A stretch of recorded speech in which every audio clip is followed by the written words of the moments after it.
우리 지역의 이슈를 살펴보는 헬로 이슈 토크입니다. 지방자치가 부활한 지 약 30년이 지났는데요. 오늘은 지방자치의 역사와 필요성, 성과와 과제에 대해서 얘기를 나눠보겠습니다. 전남도 의회 사순문 교육위원 나와 계십니다. 안녕하십니까? 안녕하세요. 자, 먼저 시청자분들의 이해를 돕기 위해서 우리나라 지방자치 제도가 어떻게 추진돼 왔는지 그 역사와 배경에 대해서 설명 부탁드리겠습니다. 우리 지방자치제도는 긴 세월 영역을 겪어서 1995년에 완성됐다는 게 일반적인 우리 일반적인 얘기입니다.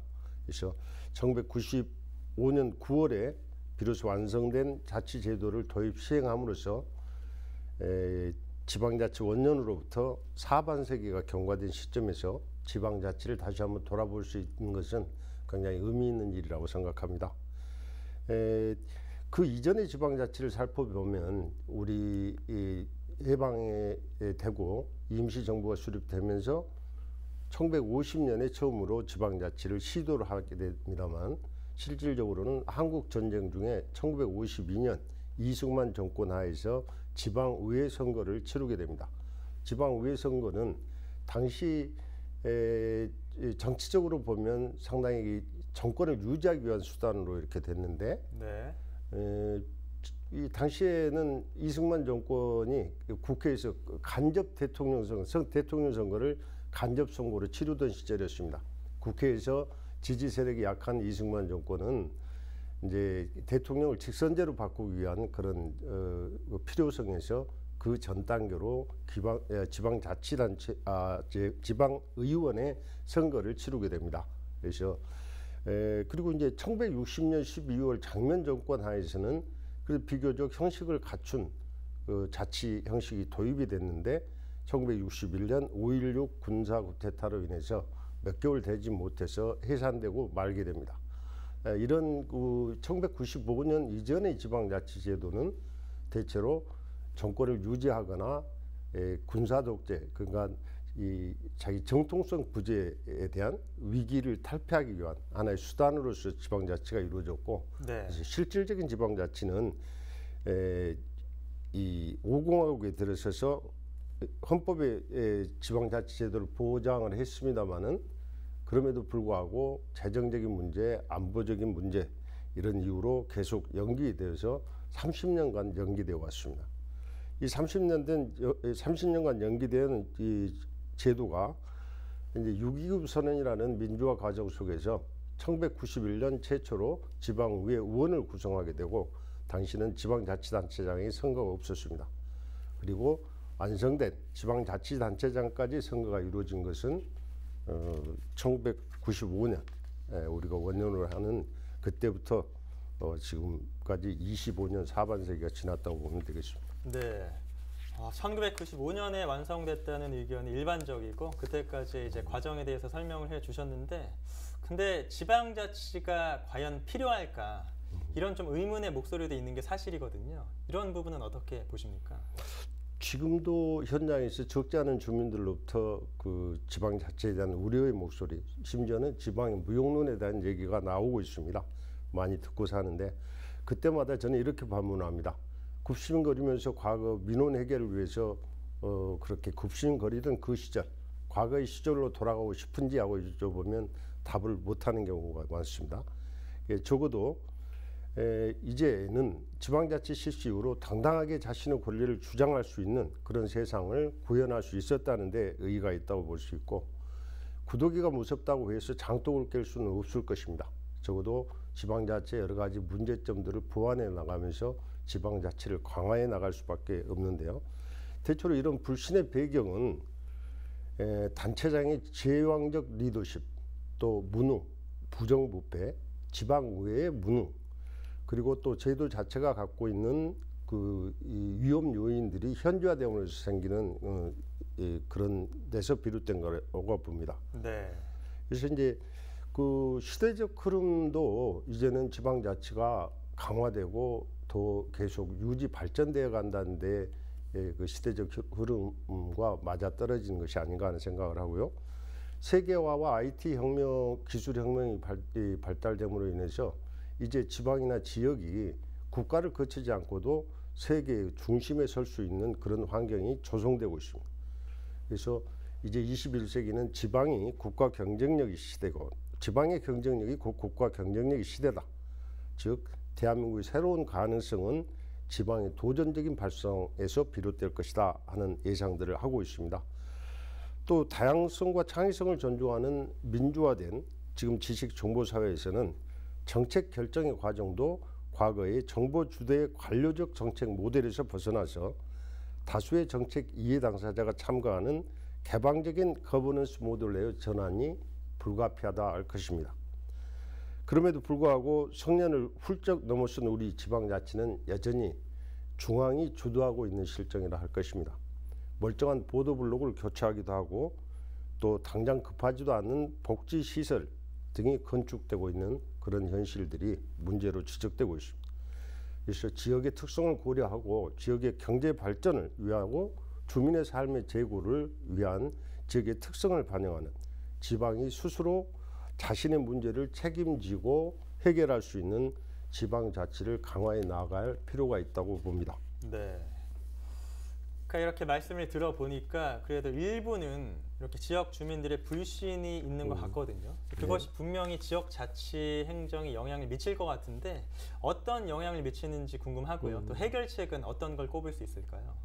이렇게 만연된 불신은 이 사회적 갈등 비용을 유발시키고 있습니다. 네. 또 더 나아가 지방 자치 행정의 비효율성을 증폭시키고 있는데 우선 이런 시민사회 성숙을 가늠하는 가치인 신뢰를 회복해서 낭비적인 갈등 비용을 절감하고 지방자치를 강화하는 토대를 형성해 나아가야 할 것입니다. 이 신뢰 회복을 위한 핵심 과제로는 우선 우리가 갖고 있는 권력 구조를 민주화해 나가고 행정의 투명성을 확보하는 것이 핵심 과제로 될 것이라고 생각합니다. 그래서 구체적으로는 기획, 집행, 평가 등 모든 정책 단계에서 주민의 참여를 확대하는 한편 정부는 우월적주의에서 벗어나 동등한 입장에서 갈등을 관리하는 조종자로서의 기능할 수 있도록 하고 또 나아가서는 정보 공개를 통해서 투명성을 확보하는 것이 특히 중요하다고 할 것입니다. 네. 그러니까 참 주민의 참여를 늘리고 또 좀 더 투명하게 운영을 해야 아마 불신이 좀 사라질 수 있을 것 같은데요. 이런 뭐 여러 가지 우려할 수 있는 점들을 정부가 그냥 볼 수는 없잖아요. 그래서 생각하는 것이 지방 분권화입니다. 이것을 통해서 지방자치의 문제점을 개선하려는 노력을 기울이고 있는데 지방 분권화의 개념 또 추진 배경 자세하게 말씀해 주시면 좋을 것 같습니다. 지방 분권이라는 게 결국 이 중앙 집권과 상반되는 개념으로서 통치 그동안에 중앙 정부에 집중되어 있는 통치 권한을 지방 정부에 대폭 분산시키고 궁극적으로는 국가 균형 발전을 이루겠다는데 그 목표가 있다 할 것입니다. 지방 분권과 자치의 강화는 이제 거역할 수 없는 시대적 요청이라 할 것입니다. 그다음에 왜 이런 자치 분권이 지금 들어서 문제되는가 한번 살펴보면 아시다시피 인구 감소에 따른 지방 소멸의 위기, 또 일자리, 환경, 복지 등 국민의 생활권에서 일어나는 다원적인 현상에 대해서 중앙 정부의 대응력이 많이 떨어지고 있다.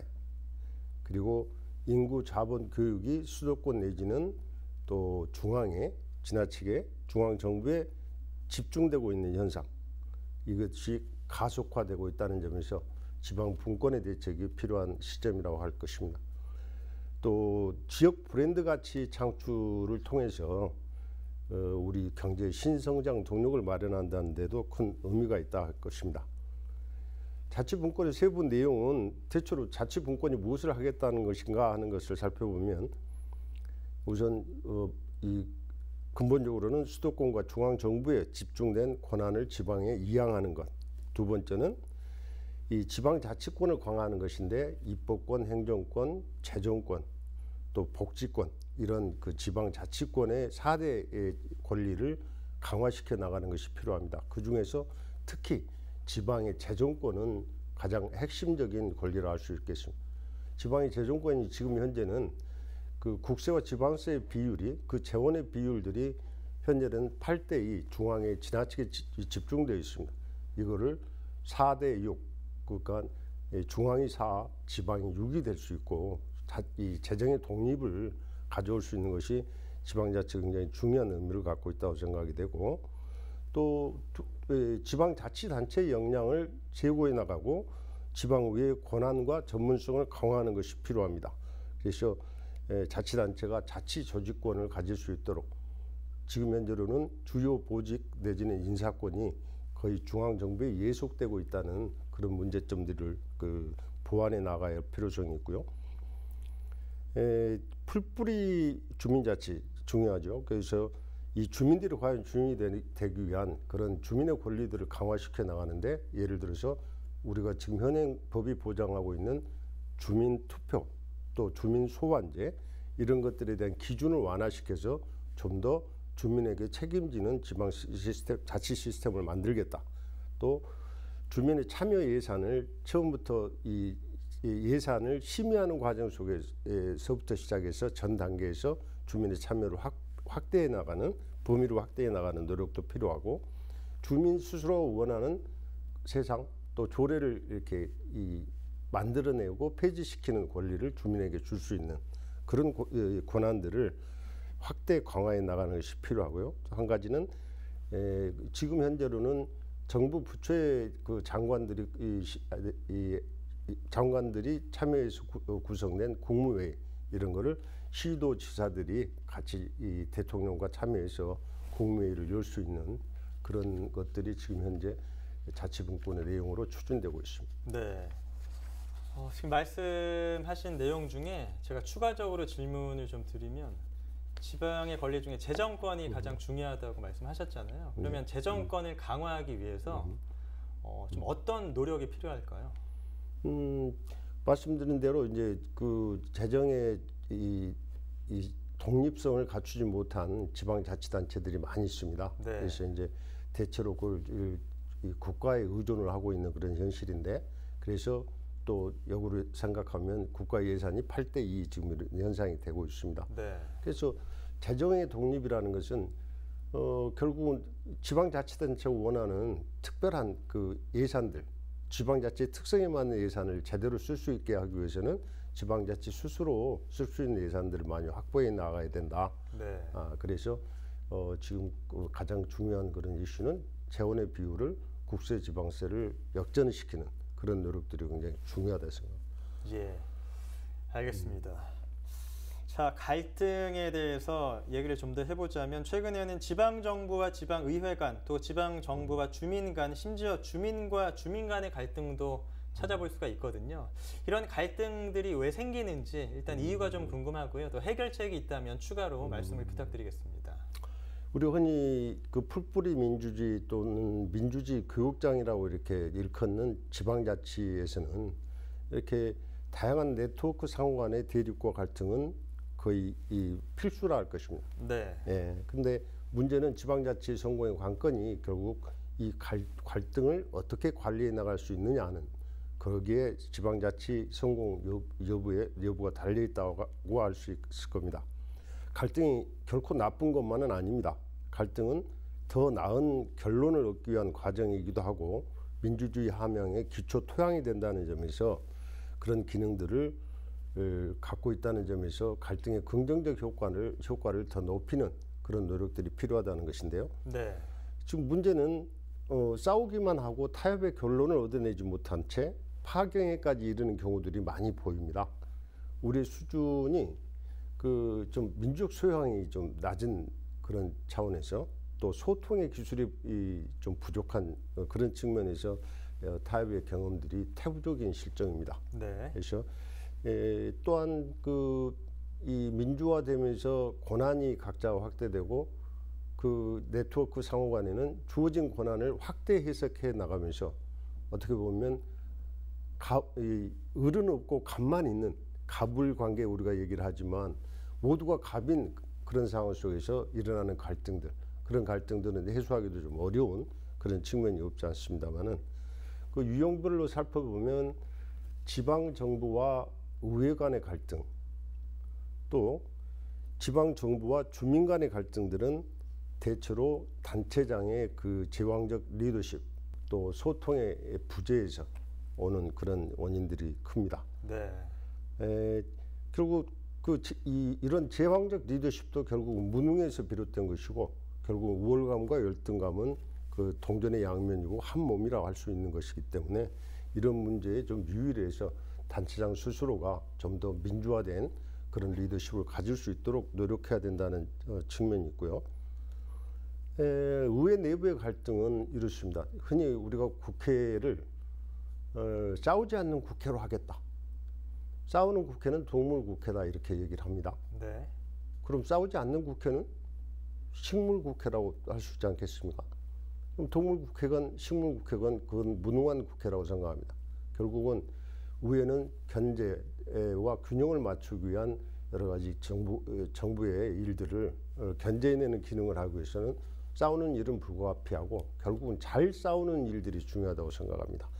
싸우는 기술들을 발휘할 수 있는 의회가 돼야 된다는 측면인데 의회 내부의 갈등은 대체로 정당 그 공천제가 지방의회 되면서 정당 간의 갈등들이 이렇게 주요하고 그리고 저희 지역의 경우는 개인적인 개성의 충돌에 의해서 일어나는 갈등들이 많습니다.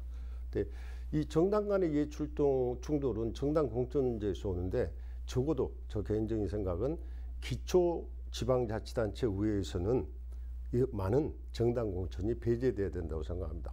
대체로 의회가 그냥 한 정당으로 이렇게 많이 구성되어 있고 또 지방자치단체장도 같은 그 당이 됐을 때는 견제할 수 있는 그런 기능들이 제대로 작동하지도 않고 또 달라지면 그런 갈등이 심화되는 그런 현상들이 있습니다.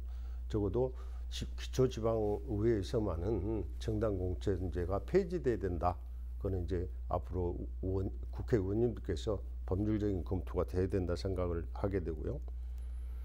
그 주민 간의 갈등은 최근에 보면 역시 이제 주민들의 민주적 의식, 아까 권한의 범위에 대한 그 지나치는 확대 해석, 그다음에 갑인지 을인지 갑을에 대한 관계없이 모두가 갑인 세상 속에서 일어나는 갈등들은 해결조차도 곤란하고 심지어는 그 국비 예산들이 내려와 있는 예산들도 서로 타협이 이루어지지 않음으로써 예산들을 반환하는 경우까지도 결국은 타협을 이루지 못하고 파괴까지 이르는 이 우리들의 민주주의 수준 이런 것이 심각한 문제가 되어 있다 생각하고 그래서 이 철학자 아리스토텔레스는 모든 민주주의에서 국민은 그들의 수준에 맞는 정부를 갖는다고 합니다. 그래서 국민의 민주주의 의식이라는 것이 굉장히 함양할 필요가 있고 그런 민주적 의식은 결국은 선거로 나타나게 될 것입니다. 그래서 결국 우리 지방자치의 강화,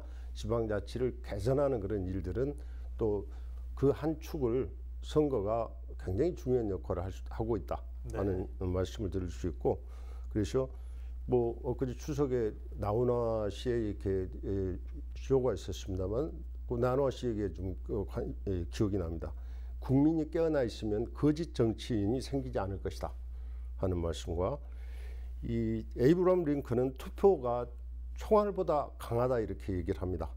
그것은 이 세상을 바꾸는 한 표의 힘이 또 지방자치를 가장 빠르고 공정하게 바꿀 수 있는 지름길인 수단이 결국 선거다. 그래서 공정한 주민의 선택이 그 지방자치를 바꿀 수 있다.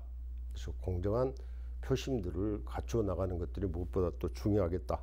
이 지방자치가 어느 정도 성숙함으로 해서 우리 대한민국의 민주주의도 한 걸음 더 나아갈 수 있다고 생각이 됩니다. 네. 결국 이제 지방자치 발전을 위해서는 선거가 중요하고 아까 또 싸우는 국회 잠깐 언급을 하셨는데 이게 싸우는 국회가 목적이 되면 안 되고 좀 더 정말 좋은 결과를 도출하기 위한 과정이 돼야 할 것 같습니다. 그렇습니다. 예. 네. 자, 오늘 지방자치 발전을 위한 과제와 현황에 대해서 전남도 의회 사순문 교육위원과 얘기를 나눠봤습니다. 오늘 말씀 잘 들었습니다. 고맙습니다. 현행 지방자치의 명암을 조명하고 개선책에 대해서 얘기를 나눠봤는데요. 지방자치가 지역사회 발전의 밑거름이 돼서 성숙한 시민사회를 향해 한 걸음 더 다가설 수 있기를 바라면서 오늘 순서 마치겠습니다. 지금까지 헬로 이슈토크였습니다.